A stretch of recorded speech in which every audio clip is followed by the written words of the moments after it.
সুধী দর্শক মন্ডলী, আমাদের প্রতিবাদী নেতা হাদির মৃত্যুতে গোটা জাতি গভীরভাবে শোকাহত।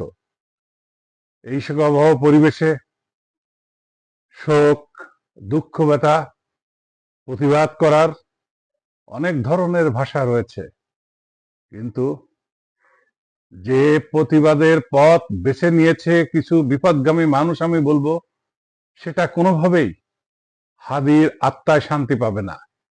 যে হাদি এদেশে গণতন্ত্রের জন্য লড়াই করেছে, দেশের মানুষের অধিকার ফিরিয়ে আনার জন্য লড়াই করেছে, সেই হাদি যখন দেখছে, তার আত্মা যখন দেখছে, দেশের মানুষ শুধু না, সারা বিশ্বের মানুষ দেখলো যে বাংলাদেশে দুটা স্বনামধন্য পত্রিকার অফিস আমরা হেফাজত করতে পারলাম না, আমরা আইন হাতে তুলে নিলাম। এই অনাচার, নৈরাজ্য কোনোভাবেই হাদিকে শান্তি দিবে না পরকালে। আমাদের জাতি হিসেবে বহির্বিশ্বে ছোট করা হচ্ছে, আমরা প্রতিবাদ করছি, অগ্নিসংযোগ করছি, হামলা করছি, দূতাবাসে ঘেরাও করছি, হামলা করছি, আমরা অশ্লীল ভাষা প্রকাশ করছি কূটনীতিকদের সম্পর্কে, যা কোনোভাবেই একটা দেশে, একটা সভ্য দেশের জন্য কাম্য নয়। যুবকরা, তরুণরা আমাদের সম্পদ, তাদেরকে সঠিক পথে আমাদের পরিচালিত করতে হবে। আমরা চাই আমাদের এই যুব সমাজ, এই তারুণ্য যেন সঠিক পথে থাকে। তাদের সংযমী হতে হবে, বিবেকবান হতে হবে, ধৈর্য ধরতে হবে। ধৈর্যের ফল ভালো হয়।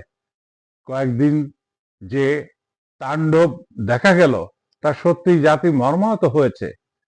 পার্শ্ববর্তী রাষ্ট্র নিয়েও অশোভন কথা বলা হয়েছে।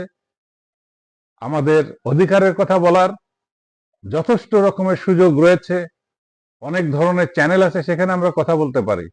সেটা না বলে আমরা যেভাবে মেটো পথের ভাষায় গালমন্দ করে কথা বলছি, তা কোনোভাবেই আমাদের স্বার্থ রক্ষা করবেই না, বরং সভ্য জাতি হিসেবে আমাদের সম্মান বহির্বিশ্বে কমিয়ে দিবে।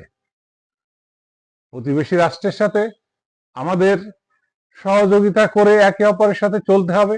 আমাদের অসুবিধা, আমাদের অধিকার, আমরা অবশ্যই সোচ্চার হব, অবশ্যই আমরা ভয়েস তুলব। সেই ভয়েসটা এমন না হয় যেটা কোনো সুশীল সমাজে, কোনো সভ্য সমাজে গ্রহণযোগ্য নয়। সে ধরনের ভাষায় যেন আমরা কথা না বলি। আসুন আমরা সংযমী হই, সামনের দিকে দেশ গঠনে আরো আমরা বিচক্ষণতার পরিচয় দিই। ধন্যবাদ।